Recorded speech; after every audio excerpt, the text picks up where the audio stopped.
Everybody listen to We're Not Wizards, because we are the best, and we're not wizards, no matter what anybody says. Goodbye.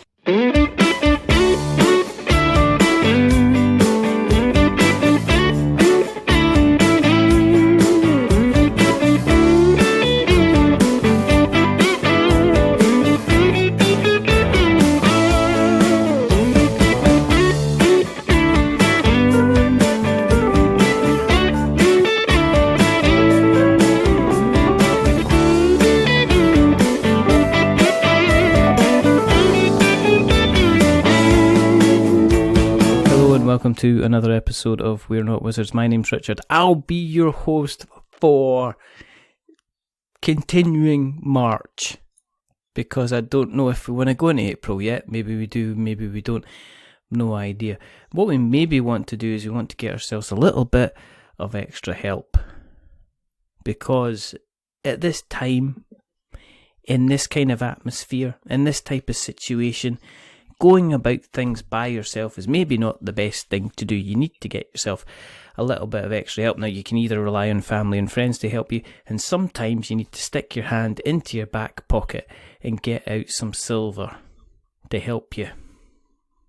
Sometimes you need to get yourself a little bit of a Squire for hire. That's what I'm saying. And if we're talking money and we're talking trade, I need to get myself a merchant on the job. I don't just need any old merchant. I need John Merchant on the job. So joining me to talk about Squire for Hire in the Mystic Ruins, the core set number 2, I've got John Merchant. So there you go. Hey, thanks for the amazing lead-in. Hey, John. Thanks for having me on. That's it. You're very, very, very, very, very, very, very, very welcome indeed. How you doing, first of all? Because, yeah, how are you, first of all, I guess is the first question. I'm doing fantastic, thank you. We're, doing well in isolation. How long have you been in isolation for? It's going on 2 weeks now. Wow. Yeah. Is there quite a lot in your house? I mean, is it yourself and your partner, or is it you and like several million dogs, or? Not several million, but so it's me, my fiance, and what she wishes was 7 million dogs. But no, we have 2 dogs. So awesome. So they keep us busy enough. Are you able to take them out and about and go for walks and things like that, or you got to be completely on lockdown? Because you can go where you want. Yeah, no, we're not on full lockdown. We can walk out and about and give everyone suspicious looks when we walk by them. So. Yeah. If you've got dogs, you've got to tell us, what kind of dogs have you got? Sure, we have a small Chihuahua Papillon mix. All right, cool. And it's and our other one is a Boston Terrier crossed with a Spaniel, and wow. Both of them like to bark. So wow. Do you have jackets for them when you're going out? Yeah, we do. Sometimes it's a little too cold for them, so yeah. Take it you haven't gone as far as boots. Have you gone as far as boots at all? Do you put them in little doggy boots as well? We've the fiance's tried. Oh, it didn't last very long, more than like 30 seconds. Did you take them outside and say, I'm not having nope. having this on my dog? It's just not. Yeah, they didn't want going to none of that be happening. Squire for Hire, the Mystic Ruins, the core set 2. I mean, this sounds like, first of all, it's one of the biggest names I've ever seen of a Kickstarter campaign. I don't know who advised you, Sharp and Snappy, but obviously, I don't know if you made that meeting. But this is the follow-up to the original Squire for Hire, which was September-ish last year, it was. If I remember correctly. Yep, last September.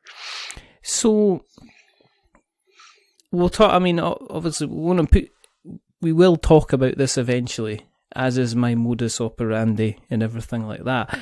But originally, obviously, you did the original kind of Squire for Hire kind of Kickstarter campaign. So where are you with that in terms of kind of like fulfillment and everything like that for that first kind of venture? So the first one actually went unusually smoothly from what I gathered most Kickstarters usually end up happening.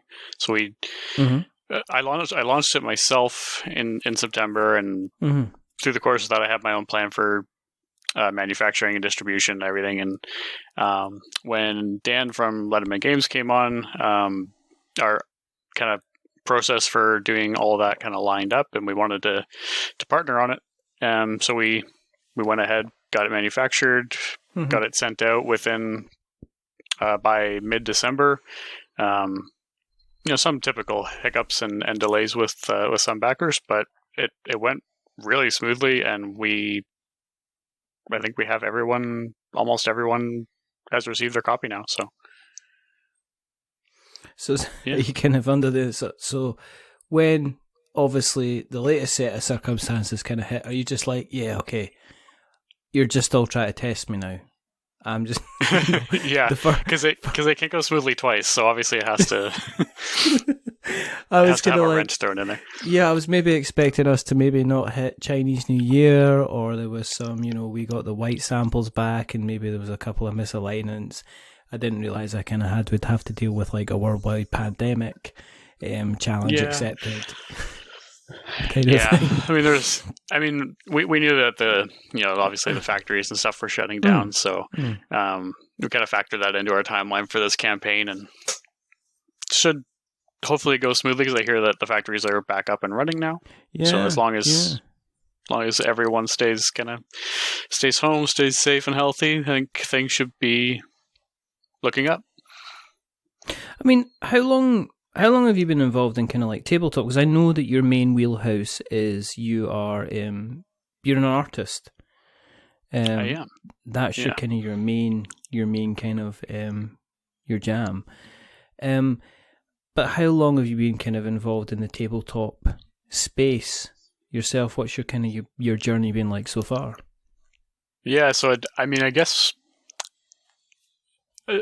unofficially, since I was a kid, I was always making small games or making my own versions of other games that existed, whether it was like a Super Mario Brothers themed Monopoly or something to that effect. Like I was just always making something, and I up until about 3-4 years ago, I started making my own micro games through prototype sites like the Game Crafter.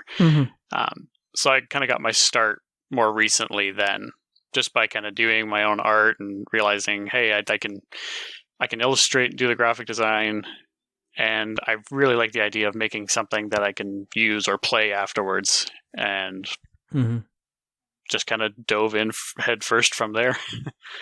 So are you a freelance kind of graphic designer, artist, illustrator by trade then? Is that what you do in your kind of your job? Yeah, well, not my day job. My day job has been everything from project management to managing a record center or a shredding company, like completely unrelated things. But my primary side hustle job has always been art and design for sure. So I've always done graphic design for book covers and CDs, painting commissions. Like I've done gallery shows and things like that. So it's been a very wide variety of everything. And all those things kind of lent themselves very well to mashing them together for tabletop games. So I think I've kind of found my little niche. Is that is that what you studied at like kind of college and things like that? Did you go to like an art kind of course at college then? Yeah, so there's a local college here in my hometown where they have a really great art program, and so I went through for fine art. So that covers everything from printmaking, sculpture, drawing, all that kind of stuff. So what's your favorite medium then? I'd say my favorite is probably pastels. Oh, okay. But I sell probably more watercolors than anything. Okay. And what kind of stuff? We will talk about the game, but oh yeah, that's fine. But I do animals. Oh, really? So Okay. yeah, so it's probably no surprise that Mystic Runes and Squire for Hire is animals, but yeah, I've always done a lot of birds and a lot of animal drawings, stuff like that.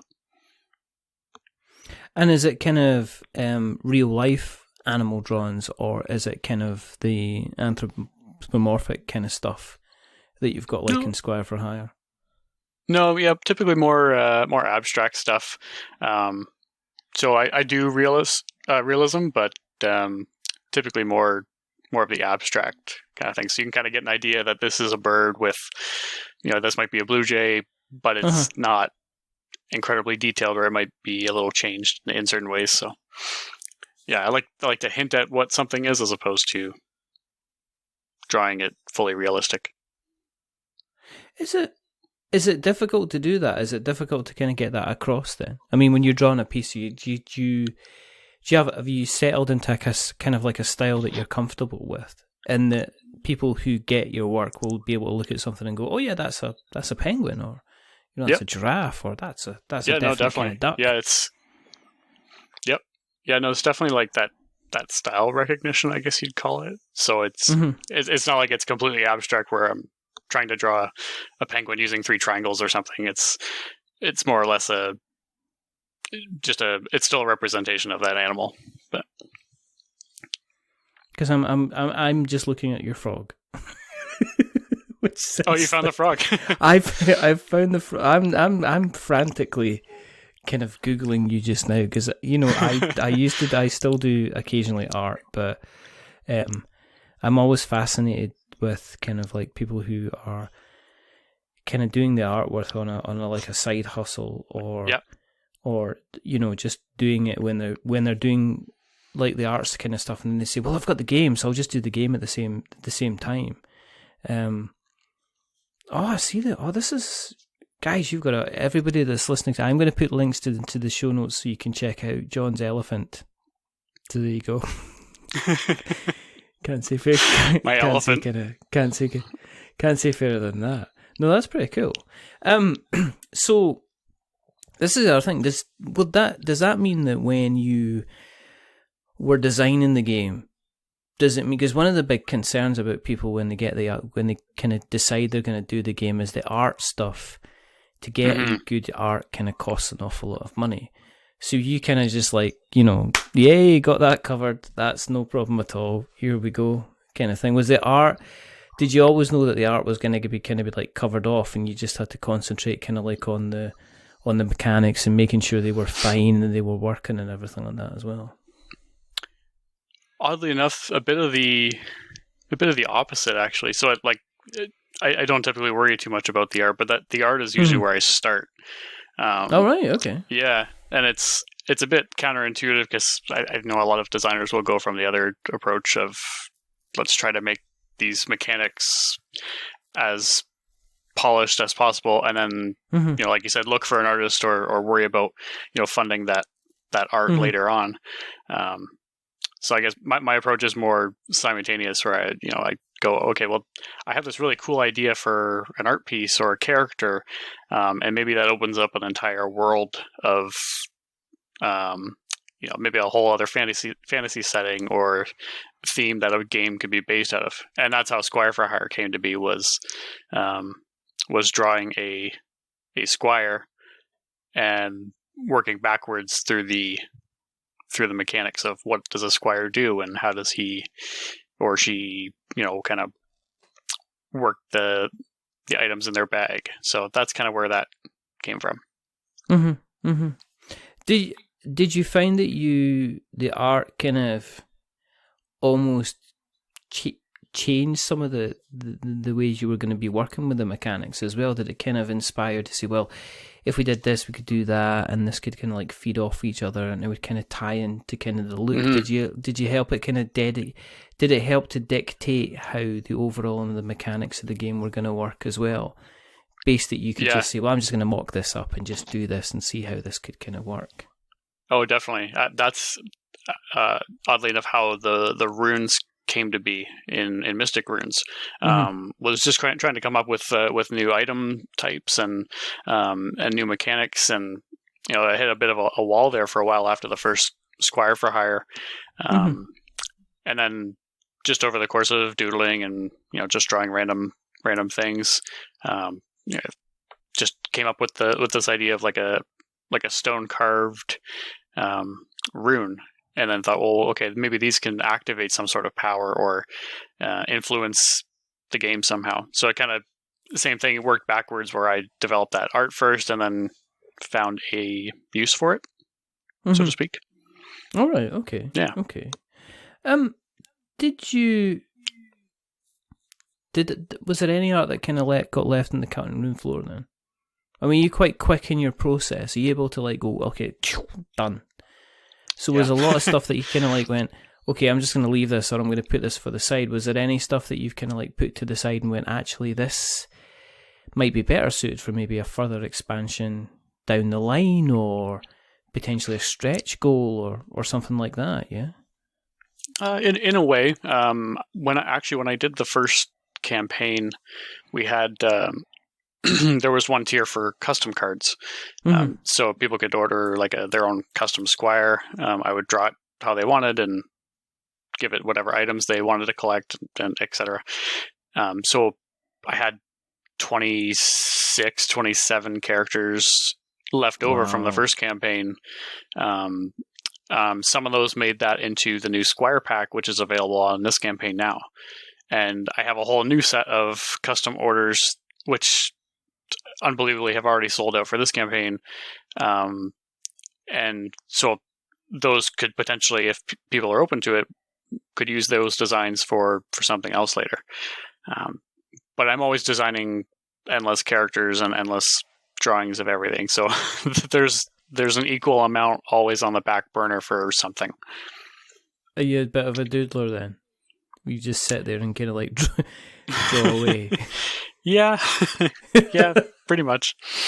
Just the situation, right, John? If you could just refer us back to the notes. Do you know that meeting that we had 3 weeks ago? If you could just tell us, and why is there a penguin in knight's armor on that piece of paper, and you're just like looking up, going, shrugging. It's for something. It's a thing. I don't know what it's for yet, but it's something. I've kind of got the notes kind of here. Do you want to tell us a little bit about the kind of the mechanics of Squire for Hire for people that because let's face it, I mean, so Kickstarter's so kind of busy and noisy, and I understand there's always kind of like funded successful campaigns that people go, oh, I had no idea that ever existed or was funded or was there, but do you want to explain a little bit about how the kind of game works and the premise behind Squire for Hire? Yeah, for sure. So it essentially you are taking on the role of a Squire, and a Squire is there to, in this case, to hold all of the hero's stuff. So presumably the hero is off on his adventure, completing the quests and doing all these things. But to do so, he needs items available and kind of within reach to be able to complete those quests.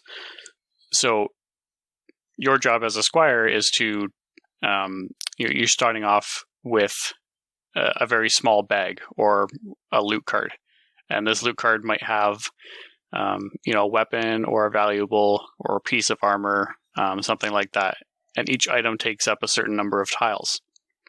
So on the backs of these 18 cards are story cards or like quests that you can complete. And the requirements to complete them are to have the right number of tiles of that item type. So essentially you are trying to amass enough tiles of, say, weapons if you're going to defeat an army of skeletons. And if you have that right number of tiles currently in your bag, you get to pick an option of one of two loot cards to then try to add to your existing bag.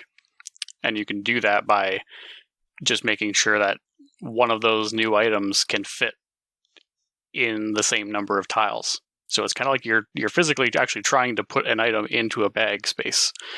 And while you're doing that, you're trying to cover up junk, and you're trying to maybe cover up some items that a quest might require. So there's a bit of play there in terms of trying to figure out that puzzle of what do I want to get rid of, what do I want to keep,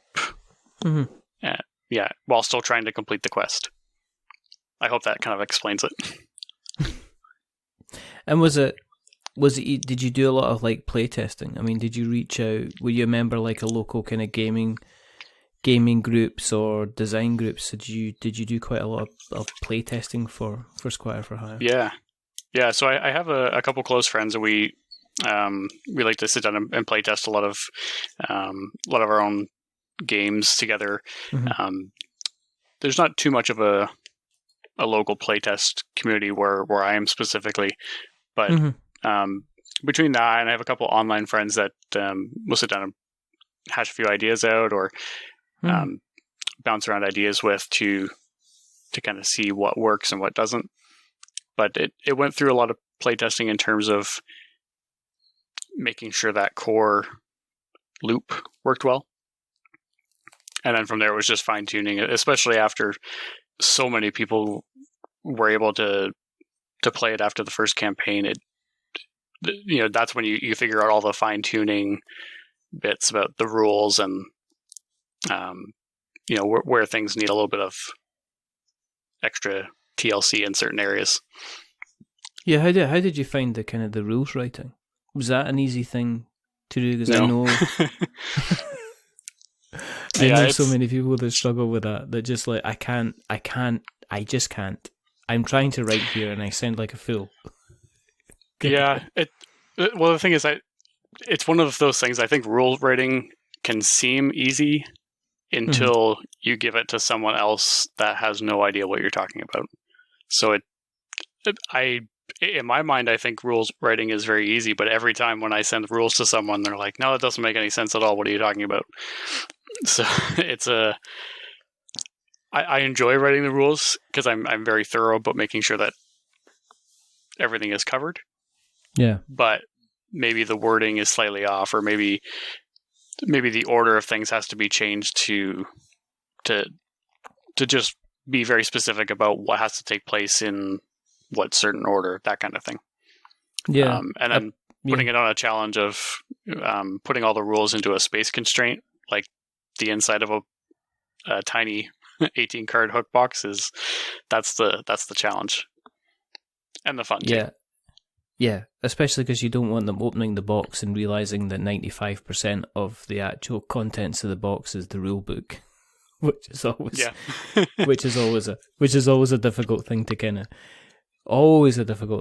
of do. I always explain to people, well, when people say, well, how difficult can a rule book be? And it's like, well, imagine writing the rules on how to make a cup of tea, except you've got to explain everything from, you not only just got to say to people, fill the kettle with water, you've actually got to explain to them what a kettle is and where the water comes from and when exactly. They should be doing it, right, and and I had somebody say that's a really good exercise to actually get people to understand how kind of rules work, because I can spot because we do kind of like a fair number of previews, and sometimes it's easy to spot the ones where they've done the play testing, and it's also quite easy to spot the ones where they've not done as much blind play testing, where they've just said, well, there's the rules, there's the game, kind of get on with it, because it can become something that's really, really obvious to one person. It's just like, you're just like, this isn't kind of obvious at all, especially as you say, especially if you're trying to put it into like an 18 card kind of tuck box, kind of as well. It can, it can be tricky. At what point did Letiman Games get involved? I mean, how did that happen? Did you pitch to them, at a con or something like that, or did they kind of find you? Yeah, so I knew of Dan and Letiman Games beforehand. Followed them on Twitter and whatnot.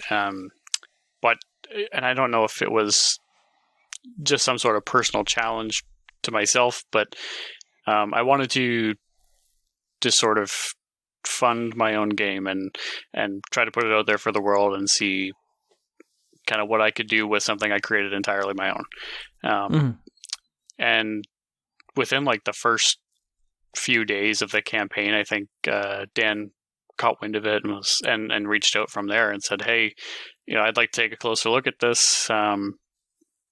Let's see if there's something we can do to maybe work together on that." So, it kind of took me by surprise very quickly, because I was like, "Oh, this is my baby, and I'm not sure how to respond to compliments." But been dealing with feedback for the last 6 months, and now you're actually saying to me you really like the game and you want to have it. It's like, what's your ulterior motive, Dan? Tell us the truth, Dan. There's a little bit of that, right? Because it's like, hey, I don't know. And not having spoken to Dan before, right? It's like, hey, what do I do in this situation? But no, Dan's been amazing to work with, and we have a great working relationship, and it's it couldn't have worked out better for either of us, I think. Mm-hmm. So because the game was already on the Kickstarter campaign, was there less likelihood it was going to kind of get changed? Because I know of a lot of people who have signed games to get published.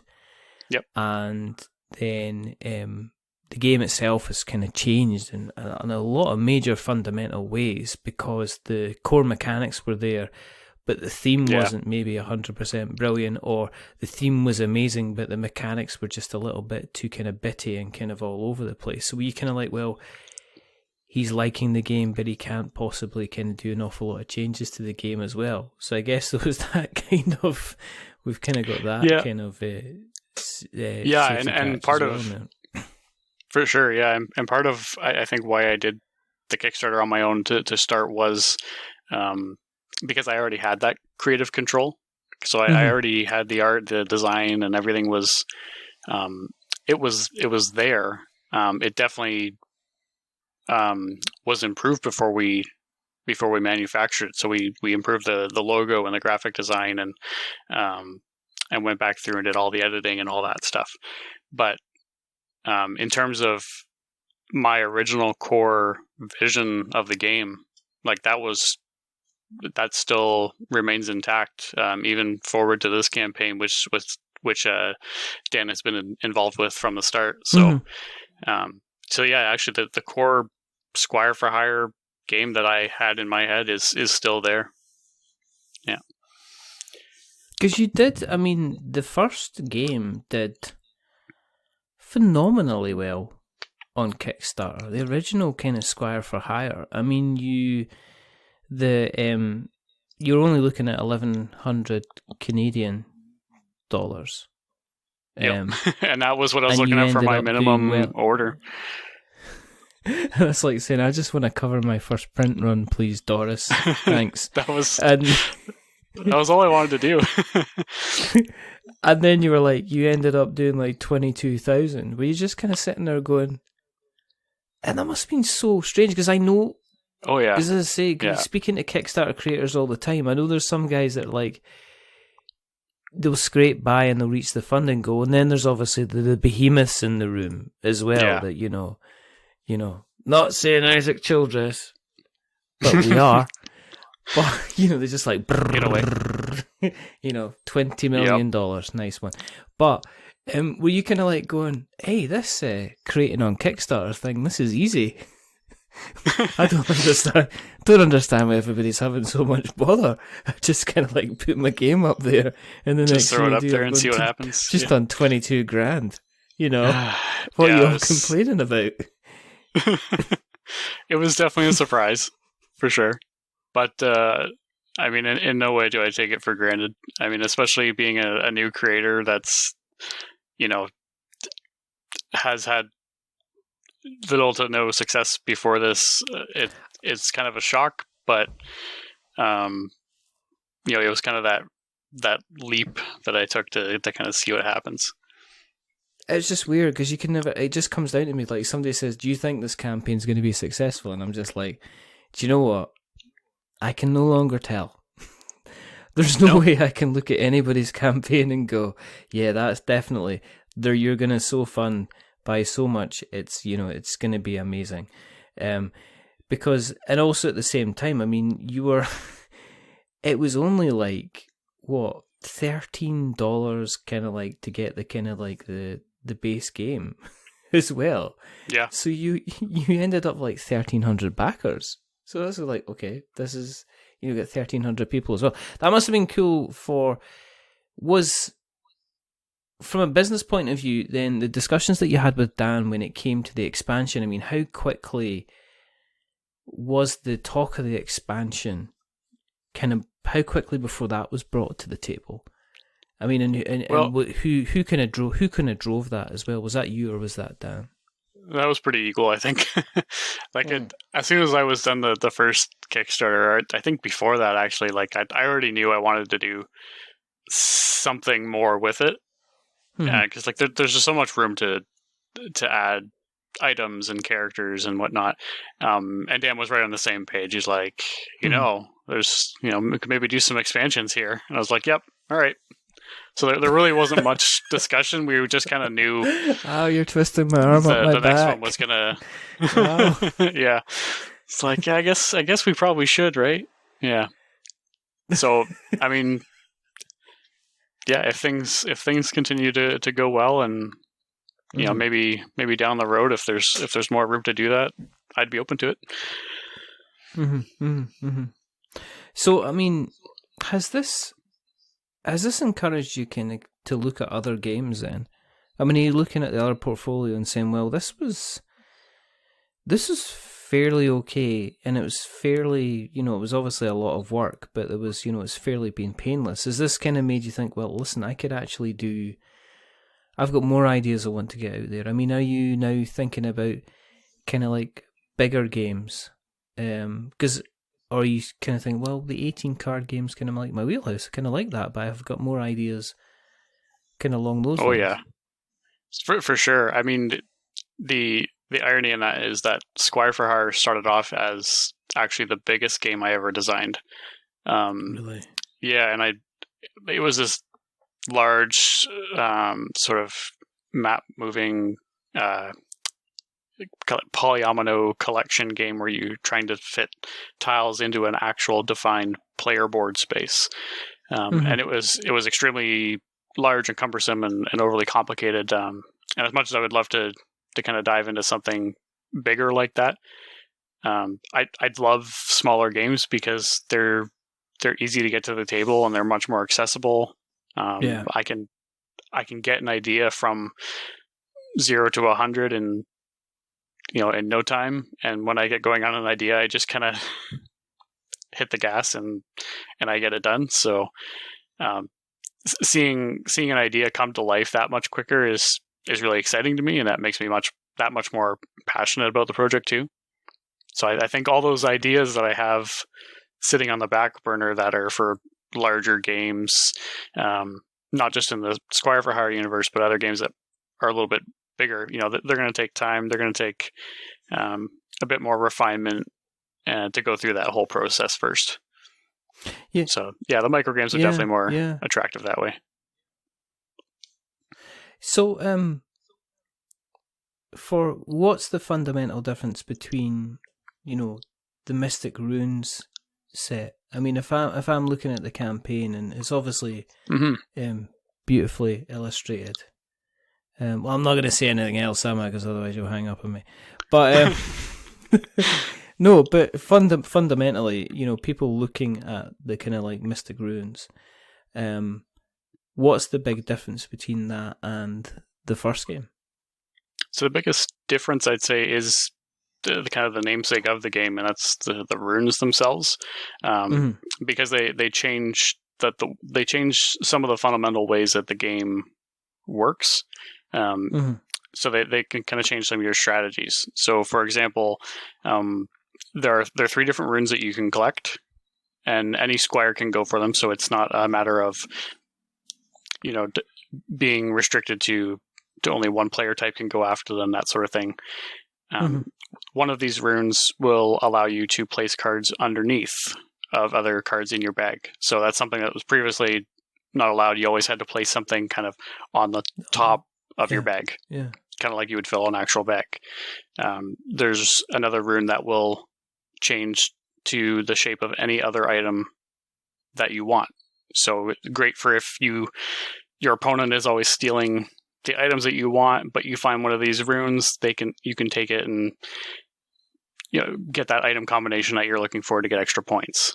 And then there's another rune that will it will help negate any junk items. So normally junk will deduct from your score at the end of the game.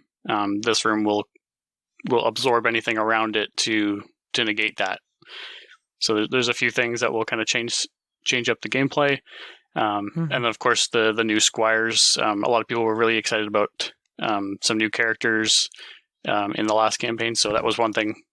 The whole game has been retooled and entirely new items.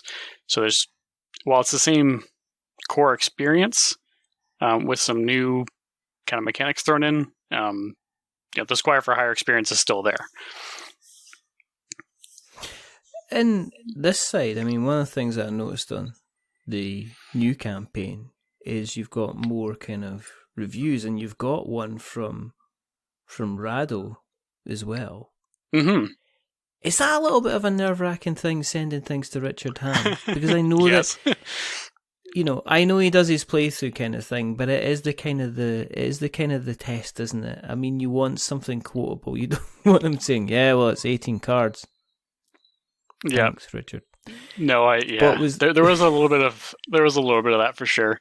I had a little bit of an intro conversation with Richard, and he seemed receptive to getting the game and trying it out, and liked the look of it, and then he sent me the video, and it was like just going on about the love he has for it, and that he just loves playing it solo, and just all these kind of these great compliments. And not that I expect it to be 100% negative, but there's always that creators are their own worst critic, and I think I was just in my own head too much about that.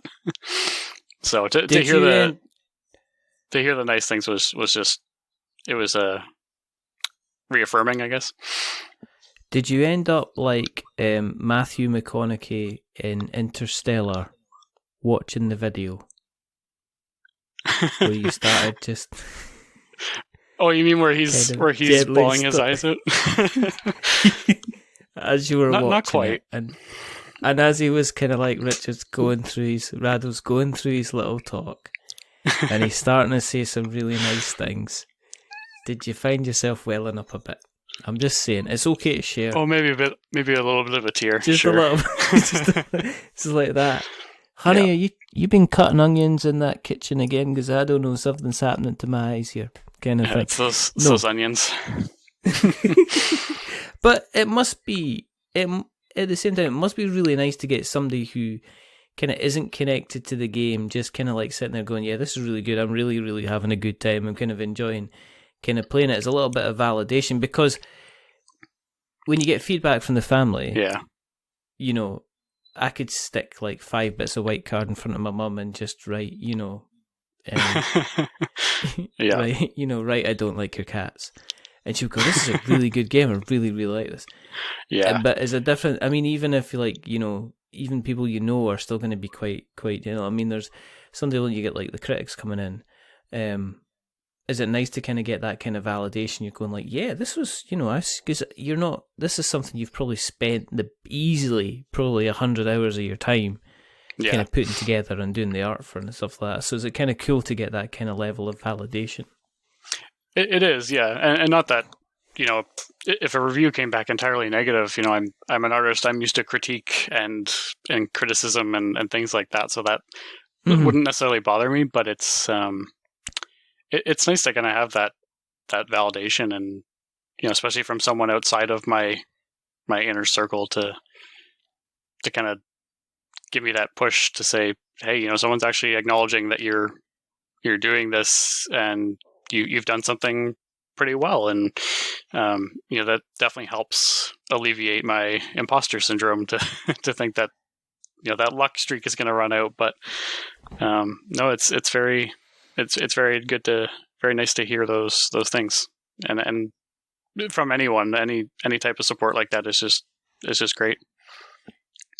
I mean, because at the moment you're actually at the time of recording, you're pretty much in the same situation where you finished the amount that you got with the first campaign is where you are kind of just now with the second campaign, which is pretty cool. As you say that, I'm noticing it, and it's a bit surreal.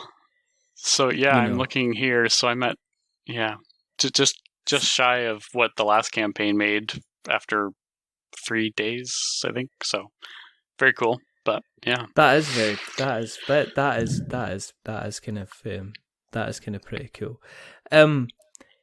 But what I mean in terms of pledge levels, because let's talk about how much are people going to need to spend in order to kind of join you in this journey. Man. Yeah, so you were looking at the Journeyman pledge, weren't you? I am looking at the Journeyman pledge. Yeah, so we got a couple different levels, and one is just you get the Mystic Runes standalone expansion, which gives you the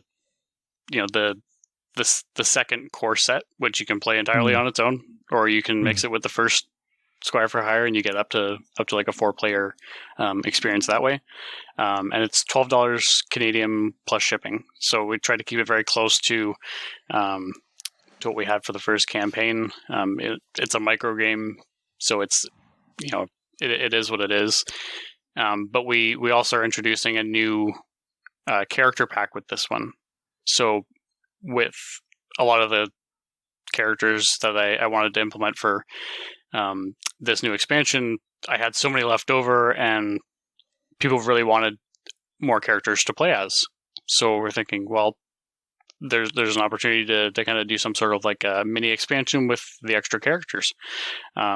So I've been drawing some extra ones to add in. So now we have 18 new characters that are compatible, split between the old Squire for Hire and the new one. And if you have both copies of the game, you can use them for both sets. And that one is slightly discounted. So we have the character pack at kind of like a discounted rate. So it's $22 plus the $3 shipping for both of those sets. $4 shipping Canadian, sorry. And that's Canadian dollars, people. That's Canadian dollars. So to give you an indication, Canadian dollars, it's 22, the Journeyman level, which is 22 Canadian dollars. That's £13 in UK money, which means it's going to be about $17 American money, roughly. Yeah, about 16, 17 American. Yeah.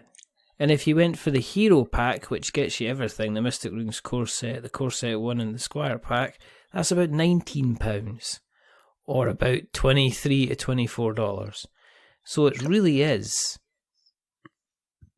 It's inexpensive. I'm not going to say cheap, because cheap sounds like somebody that hangs around corners and wears bad, wears tacky clothing. But so there it goes. So it's next to nothing. And you can play. Can you play it solo mode, John? This is what the big question. The question of the day is at the moment is, I've got this lovely collection of board games, and I've realised that 87% I can't play by myself. But yes, there is a solo mode in the game as well, isn't it? Absolutely, and I'm not going to say most players, but a fair number of players do play it solo. So whether they're on their lunch break at work or got some spare time, I've seen lots of people have it on one of those fold-down tables on an airplane, just playing it like that. So that was really cool to see, actually, is just people kind of pulling it out of their bag whenever they have a spare moment and playing a few rounds, trying to complete it with each Squire to get, to see what score they can get with each one. So that's really cool to see is the solo mode taking off. Fits in your back pocket. In fact, leave your mobile phone at home and use the space that you've freed up for your mobile phone to put a copy of this game in its place instead. Exactly. That is what I'm saying. That is how we do it. That is definitely how we do it. Yeah. Have you got anything more kind of planned on the art side then? I mean, are you going to continue? Are you now going to be kind of continue to be focused on the tabletop board game side of stuff, or are you now? Are you still going to continue with the art stuff as you kind of go? Oh yeah, so the art stuff has always been there, and it always will be there. So, but especially after the first campaign, and the freelance graphic design thing has really picked up. So I've been doing logos and some graphic design for some newer games hitting Kickstarter, and game companies looking for a logo and that sort of thing. So it's been very cool to not only have that side hustle kind of turn into something I'm also passionate about. So it's and something that I'm doing currently, which is launching the Kickstarter and doing all that design work myself is really cool to see that lead into more work. It's very cool. So you're kind of drifting kind of purposefully but successfully into the industry, kind of that way. Which drifting, is kind of cool. Yeah, that's a good way to put it. Just drifting, drifting through the art and board game world. Just go in there, just landing, hitting a couple of really successful Kickstarters on my way as I'm doing it, but still doing my watercolor. There's a frog, there's an elephant, kind of thing, which is kind of cool at the same time. If people want to, kind of, if they listened along today and they went, he's quite. I like the cut of his jib, and a man that paints watercolor frogs can't go wrong, or uses pastels. Let's do this. Where can they find you on the internet webs if they wanted to find you on the internet webs, John? Sure. So I have a website. It's johnmerchant.webs.com, and that's my typical website for a lot of my fine art and stuff like that. I do have an ArtStation account, Instagram, Twitter. It's all under John Merchant 21. That's the username for all three. And a lot of people reach out to me on Twitter. I'm pretty active on there in terms of board game design, artwork, that sort of thing. So that's a good place to kind of keep up with what I'm doing. I think that's about it. And we'll put the Kickstarter link and everything. We'll put it all in the show notes so that people can track you down. In a nice way. In a nice way? Okay. I appreciate it.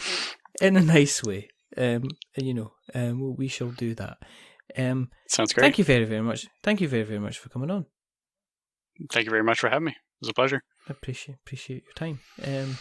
For everybody who's listened along tonight, if you want to keep an eye on what we're up to, you should know by now. You can find us currently in my house because I'm not allowed to leave. But if you want to find us online, then you can find us in all the different kind of worn out places, worn out faces, bright and early for the egg and spoon races. We're on Twitter and Facebook and Instagram, and we're on YouTube where we try and be funny. We've got our website and we've got our blog, and just like spreading. I'm not going to make a joke. If you like what you listened to tonight, then tell somebody else about us, because that's how we kind of spread. Like butter, I guess. If you like what you've listened to tonight, then consider going on to Apple Podcasts and dropping us a rating or a review. If you are going to be dropping us a rating or a review, then don't give us 10 stars because it makes us big-headed. But at the same time, don't give us 1 star because don't make me any sadder, basically. But give us something in the middle, like a 5, because we're average, just a little bit average. But the person who's not been average is rather wonderful, rather fantastic, Mr. John Merchant. So, again, thank you very, very much, Mr. Merchant. There is only two things we do. There is the continuing terrible joke that we run, which is to ask and remind everybody that we're many things, but we're not wizards. Are we wizards, John? No. No, we're not. That was absolute conviction. That's what I like to hear. God bless you and all who sail in you. And the other thing is to say goodbye. So it's a goodbye from John. Say goodbye, John. Goodbye, everybody. Thanks for joining. And it's a goodbye from me. Remember, stay safe more than ever. Roll 6s. Make something awful. And if things are just a little bit heavy at the moment, maybe just consider getting yourself a little Squire for hire. But until the next time, goodbye.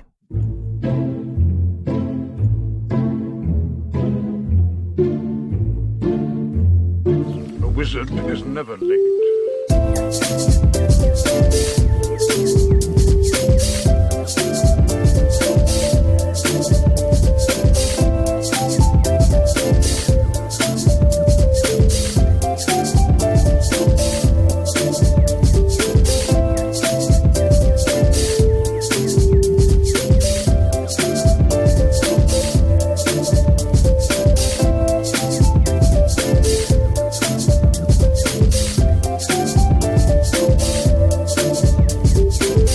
Nor is he early. He arrives precisely when he means to.